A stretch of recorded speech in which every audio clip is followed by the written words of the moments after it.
It's the final day of the week, and I know for most this means housework, shopping, cooking the liquor Saturday soup, de-stressing while looking forward to the week ahead.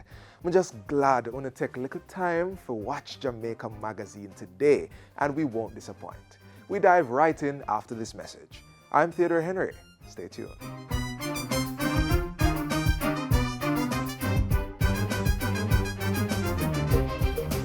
I was first diagnosed with cervical cancer at the age 33. The treatment was not pretty. It was terrible. I couldn't go to work, and I spent the whole 5 years out of work. The pain, the struggle, I removed my womb.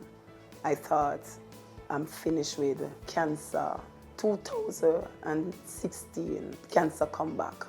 There's hope for your daughter. My experience don't have to be her experience. So mothers, give your children the vaccine. It will be good for your sake and for the children's sake. Don't wait. Vaccinate against cervical cancer. A message from the Ministry of Health. If you live, if you work, and if you do business in the corporate area, you can't miss it. The government's efforts to improve the road network. It may come with a little inconvenience, but trust me, it will be worth it. Right now, get the latest on the upgrade taking place in the 3 Miles area.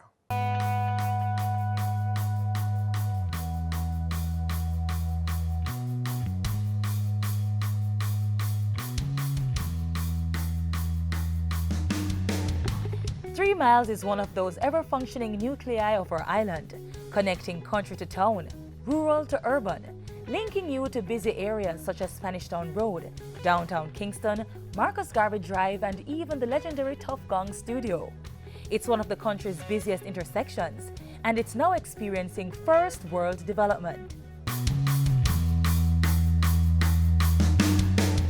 The 3 Miles Road improvement is one of 5 legacy projects being undertaken by the government under the Major Infrastructure Development Program MIDP. When the work is done, it will make life a lot easier for commuters. Like all of the legacy projects, the 3 Miles Road work is part of a broader plan to improve the traffic network across the island, and particularly this area, where a number of key roads meet. 70,000 vehicles are distributed through the intersection daily, and so you can imagine the solution we are designed for 3 Miles in particular is that we're going to be erecting 2 overpass bridges, one which will serve persons traveling from west to east and the persons who are also traveling from Halfway Tree to Portmore and downtown. It will take out about half of the vehicles that are distributed through 3 Miles. We're also taking the opportunity to improve water supply along these corridors. So we're not only reconstructing the roadway, we're also doing significant drainage improvement, sewer improvement, and water pipe improvement, which involves heavy excavation. Rehabilitating 3.2 kilometers of roadway that is between 3 Miles and Halfway Tree. So far, we are approximately 20% of the works. That includes some bridge works. We're constructing 2 bridges, one across Spanish Town Road and the other from Marcus Garvey Drive to Agri Park Road. The 2 bridges, the lower bridge is the one across Spanish Town Road, and the higher one is the one from Agri Park to Marcus Garvey Drive. We are supposed to be constructing 97 piles. That is the piles seat the bridge. That is the foundation of the bridge. So far we have completed 70 piles. As the crews get the transformation going, the NWA has worked out a traffic management plan for eventualities, such as road closures and route diversions. We are doing some traffic diversions from Marcus Garvey Drive coming along the toll road, and we're supposed to diverting the traffic from East Avenue to Spanish Town Road to Maxfield Avenue, and that will take you into Halfway Tree. Those works are far ahead. We're probably approximately 90% complete, As soon as we complete those works, we should be able to divert the traffic comfortably along those routes. The project, which is being undertaken by China Harbor Engineering Company Czech, is valued at $56.5 million US. By the end of summer next year, motorists would have had 5 fully upgraded corridors that should reduce congestion and travel time. 3 miles will have 3 road levels, 3 tiers. We have the existing road level, 4 lanes, dual carriageway approaching the intersection. We'll have an overpass bridge, which will be shorter and lower along Spanish Town Road, about 7 meters above that. Then we'll have a second bridge, which will rise to a height of 15 meters, which will run along Hagley Park Road over onto Marcus Garvey Drive. If you're traveling along Spanish Town Road, approaching 3 miles from Spanish Town, if you know where Majestic Gardens is, that entrance right there, the bridge will begin to rise right about there, and it'll come down to grade level after you go over to Development Road after passing Tasty's Patties. Along Hagley Park Road, the bridge will start to rise where the Hagley Park Health Center is at Maho Drive, and it will get back down to grade level when you go over to Marcus Garvey Drive in the vicinity of Tough Gong Studios or Little Bell Road. So we'll have 3 grade levels. At the road level, all the straight through movements and the right turning movements will be controlled by traffic signals. So the traffic signals will remain. However, if you want to turn left, all left turns will be free, uninterrupted. So it will not be controlled by signals. As with any road upgrading project, the initial stages are usually the ones that motorists and pedestrians fear the most, whether for the accumulation of dust, traffic buildup, or other unfavorable activities. As work continues in the 3 miles area, pedestrians are being asked to exercise some patience, as the benefits will accrue in the end. So over this 1-year period, we're just appealing to motorists and to all our stakeholders to just work with us, bear with us as we develop the corporate area network to facilitate all of our activities. But until then, remember to follow the simple road rules as you traverse the 3 miles area and any other road construction zones in the island. Remember that the prescribed speed limit in this area is 30 kilometers per hour. The development of the 3 miles road network is just another example of our government working to make Jamaica the place of choice.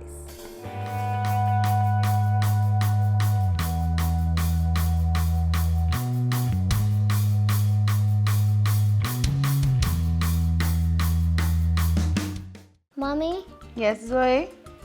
can we read this book? It will only take 10 minutes. Sure, sit down. Every spring, Madame Angel Wing arranges Do you have 10 minutes? Read with your child today. Reading with your children for just 10 minutes each day helps develop their language and listening skills, stimulates their imagination, and expands their understanding of the world. So, start reading with your child today. Reading is a life skill and something that most take for granted, but there are those who are struggling to master this ability. Today is International Literacy Day. It's a time to promote the importance of adult and child literacy. One of the ways to champion literacy is by exposing children to the joys and wonders of reading. The St. George's Girls Primary and Infant School teamed up with the JIS to do just that. Take a look. Readers are leaders. Can you say that with me? Readers are... National Reading Week 2018 saw the JIS partnering with the St. George's Girls Primary and Infant School in showcasing their inaugural reading fair.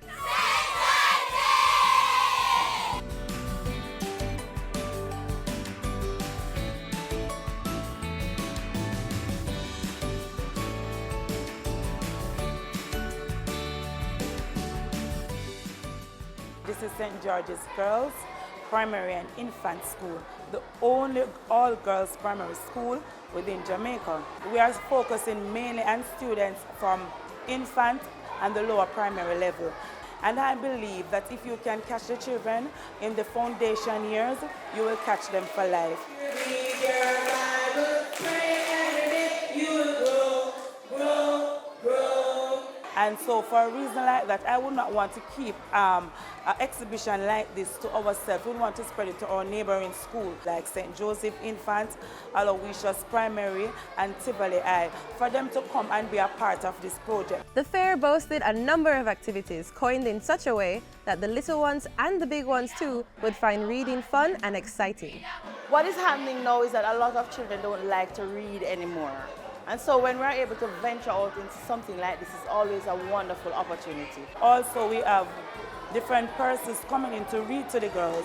We have the Jamaica Reading Association, we have persons from the Heritage Trust, and we also have persons from JIS. After that, the girls come down and they participate by purchasing books. Now, our theme that we are using for this year in the Jamaica Reading Association, as you have it put up here, build a sustainable future through literacy. I believe it is an opportune time, it is relevant, because with this technological age where the gadgets do all the reading for them, they are not into the book reading. So we decided that we would have this reading fair, and it's the first of its kind in this institution. When persons are able to read, to evaluate, to synthesize, to put together the information, we'll find that we will accomplish sustainable growth that way when our persons are literate, and particularly our students, because they are the future for tomorrow. Look at this nice eye. You want to have an eagle eye? Yeah, pretty eye, don't it? Yeah, imagine me with an eagle eye. Yeah, you look pretty with an eagle eye. Now, guess what an eagle eye can do? The JIS decided to participate in the event because of the importance literacy plays in the development of a nation. Anything to do with national development is a big plus for the JIS. Today we were able to mount a booth through which we shared magazine, pamphlets, books with resources about Jamaica. Working hard to guide these little ones in reading are our teachers. Sometimes I might give them a question and they have to go to the library to find that question. Some days I might ask about a particular book that I know is in the library, and I give an award to the girl who is able to answer the question because she must have read it to answer the question. We also have Drop Everything and Read every afternoon after lunch. Parents must also do their part to help their children become excellent readers. I think parents themselves must be readers, so their children should see them reading, and not just reading just one particular material, but a variety of materials, so that they know that reading is not just a book. And secondly, parents must not allow the students to think that reading is a chore. You know, like sometimes when they're doing something bad and the parents say, go take up your book. No, it should be something fun. So they should find fun ways to read together with the children and read to them sometimes as well, so that they can find something to emulate. And also, they can make sure that they are a part of a library, so that if they are not able to provide as many of the variety of books that they need, they can do so at the library. What is the name of the book you guys read today? What if you had animal eyes? What's your favorite eye? My favorite eye was the leopard eye. Especially, I have the eye that I used to see in the dark. I like the dragon eye. I like the leopard's eye and the fish eye. I believe the day has gone successfully, and we will now make it an annual thing because we really want to stimulate the interest of the students. We want them to see the importance of reading, to want to read, and ultimately to make reading a hobby.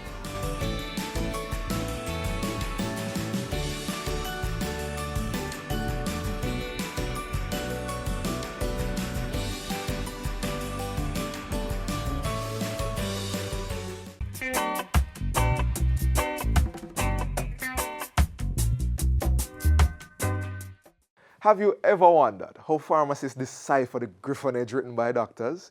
You probably guessed it, but griffonage is crude or illegible handwriting. And as Jamaicans, you don't know how our things set. A pinch of culture, a dash of love, a touch of spice, and we conjure crab toe as its equal. This expression describes one's handwriting as scrawls similar to the scratches made by a crab's feet. Griffonage, crab toe, one and the same. And that's how the soup stirs for today.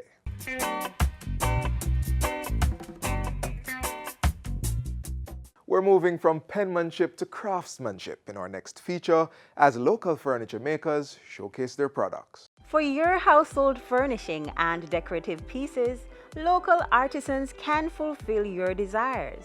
From the bedroom to the dining area, your entertainment room, and even your walls.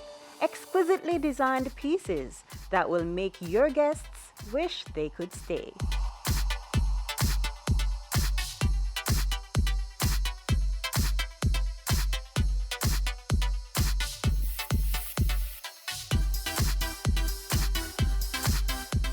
As part of our local economic development support program, we host a number of business fairs. Today we're having a furniture fair where we're trying to showcase those businesses that deal with the crafts from the downtown area. If you travel along Harbour Street downtown, you will notice a number of furniture stores with different things on the sidewalk. And we consider a number of those products to be of high standard, a standard that you will get in any stores that you will go in and around downtown as well as uptown. So we wanted to bring into Emancipation Park those products of persons who are in homes and in businesses to see what we have to offer, the indigenous skills and craft from Jamaica. The exhibits here are actually really lovely today. Like especially the natural, I think it's a natural furniture place. They actually have some really nice stuff on display.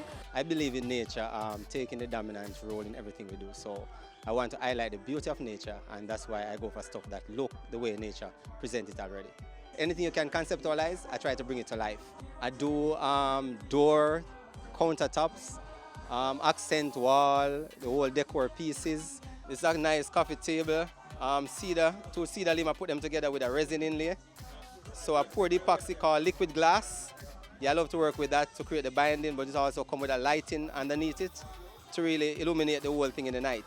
Another piece of the same cedar tree. If you notice how the termite heat it out, but I treat them to ensure that nobody have termite in their home. However, it's the termite in it that causes the different looks, the rotten area. They heat it out, but when you put a finished touch to it, it's gonna come out beautiful. So my beauty is what you consider to be ugly and distorted. I just bring a little beauty touch to it. This is actually is a dinner table for about 3 or 4 chairs. Put a little piece of nature to it. So it comes with a wood roots of a orange tree, and it's also a guango base and a guango top. These wall pieces are what a Jamaican famous wood called logwood. Growing up in the country, I always love it, so I bring some little touch to it to finish them, but it's all natural. Uniwick has been around for over 25 years. We manufacture wicker, rattan, and we also do fully upholstered furniture. The wicker industry right now, the importation is giving us a beating right now, to be honest. Right? So customers are normally going for the plastic furniture, but we're coming to durability. The wicker is the way to go.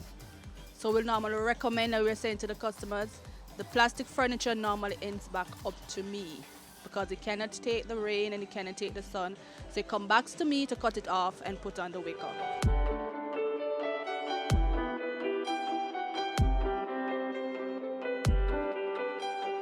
I did look at some of the furniture and things, and it looked nice, looked interesting. We sell furniture, mainly beddings and living room items. Once it's made from wood, we make it. What we have here on display now are made from maho. That's a national wood. Purchase of maho from the people who cut it. You can purchase from the forestry department. We use the maho, we use the Spanish elm, cedar, and mahogany. Those are what we mainly use. They are more comfortable working with, and they give you a proper finish, lasting, life-lasting products you get from them. I think this is a great event, and you know, STC should really look into having monthly booth like this. We started 28 years ago, believe it or not. We cater to hotels, villas, private people, doing furnishings with Jamaican bamboo, totally Jamaican products, all handmade. And we use the internet to market, and a website, Facebook, And we've been in a few shops, but at the moment we aren't in any shops, we're just in, online. I was showing you our bath rack earlier, and we do pendant lamps, cluster lamps, every type of lamp you can think of, ladders, shop fixtures for hanging clothes, displaying shoes, as well as your regular furniture, beds, bedside tables. Bamboo itself is one of the most environmentally friendly plants, so by cutting bamboo down, you're actually you're increasing the growth of bamboo and takes out carbon dioxide out of the air, and it's good for the environment. Plus, it's a very strong material, so it's very durable. And in places like by the sea, it doesn't rust. So we use bamboo dowels, no nails and things like that, so no rusting. We also create very comfortable designs. So everything is designed for luxury, comfort, put your legs up, get back, you know? I saw this piece from a mile. It's like a city. Looks like a city, you can see. The buildings, the road, you know, some of the other buildings. But I want it for my studio. And it represents like naturalness. So I'm gonna put these pieces in my studio. I have on display abstract pieces. Abstract pieces on canvas, paper, and PVC. The colors here today are based on PVC material, canvas, as well as paper. And they are colors inspired by people around me, my family, my son, my wife. So yeah, they are bright colors. Buy local, because we have tremendous products locally, and when we buy local, we provide the bread for more than one of us, yeah? So we need to grow our economy, and the best way to grow our economy is to buy local.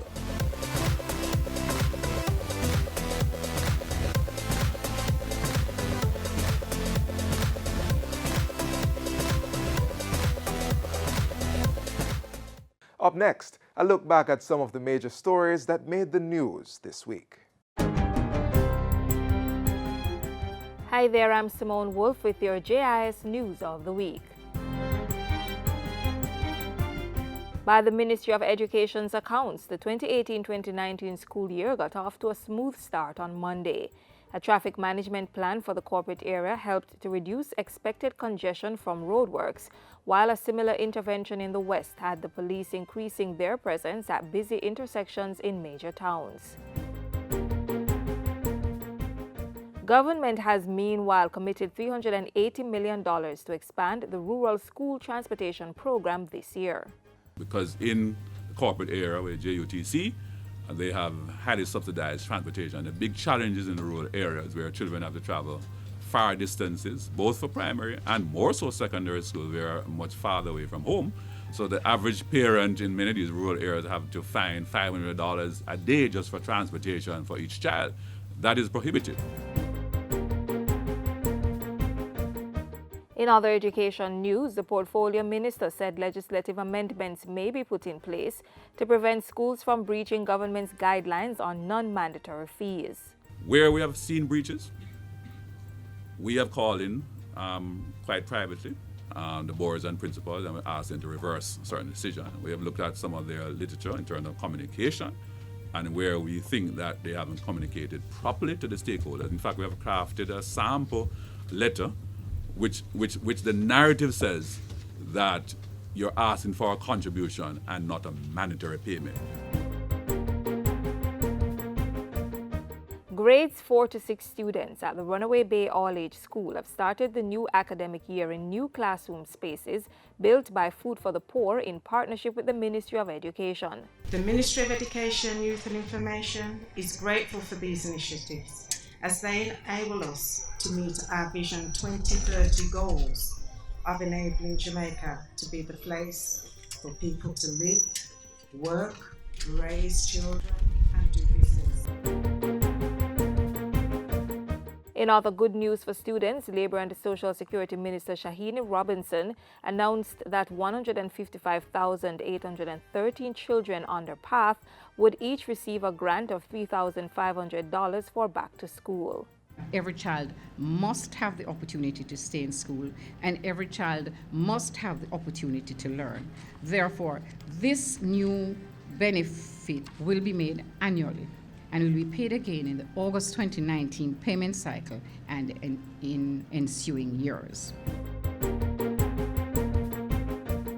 Pointing to a 4.4% increase in visitor arrivals for the May to August period, Tourism Minister Edmund Bartlett says this summer has been the best the country has ever had. If we continue with these robust arrival figures to year-end, then for the third consecutive year, the growth of Jamaica's tourism sector would have exceeded the projected 5% annual growth. Over 7,000 Jamaicans got jobs through the state's Overseas Employment Program in the April to June quarter of this year, a 5.6% increase. Since July 2018, 1,295 additional individuals have been recruited, of which about 100 have already been placed on farms in the United States of America and continue to be placed. Based on my recent visit with the U.S. Departments of Labor and Homeland Security, we also expect new employers to come on board, possibly yielding 200 more new recruits. As we accelerate marketing strategies for the program, opportunities in the U.S. care and construction industries are being discussed. And finally, a new comprehensive reintegration curriculum for Jamaica's juvenile facilities has been launched in another move to keep youth offenders away from re-entering the correctional system. It was developed by the Department of Public Security of the OAS in coordination with Jamaica's Department of Correctional Services. This new holistic reintegration curriculum for the juvenile facilities takes into consideration the specific needs of Jamaica. The evaluation of the activities implemented by New Path in our centers and the best practices in the field. And those were some of the stories making news this week. I'm Simone Wolf.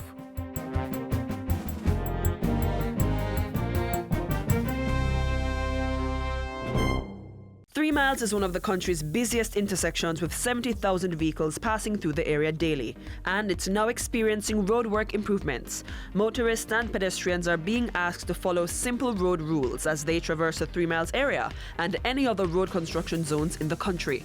Remember, the prescribed speed limit is 30 kilometers per hour. Adhere to the instructions of the flag persons in these areas. Always look out for posted warning signs. Expect delays. Plan for them by leaving early to reach your destination on time. And finally, slow down and be aware of your environment. The development of the 3 Miles road network is just another example of our government working to make Jamaica the place of choice.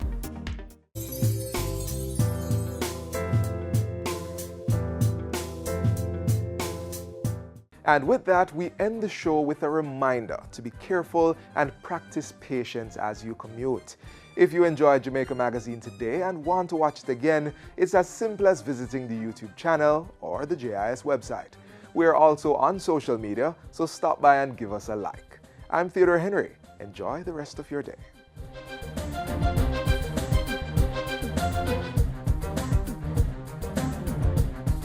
This has been a production of the Jamaica Information Service, the voice of Jamaica.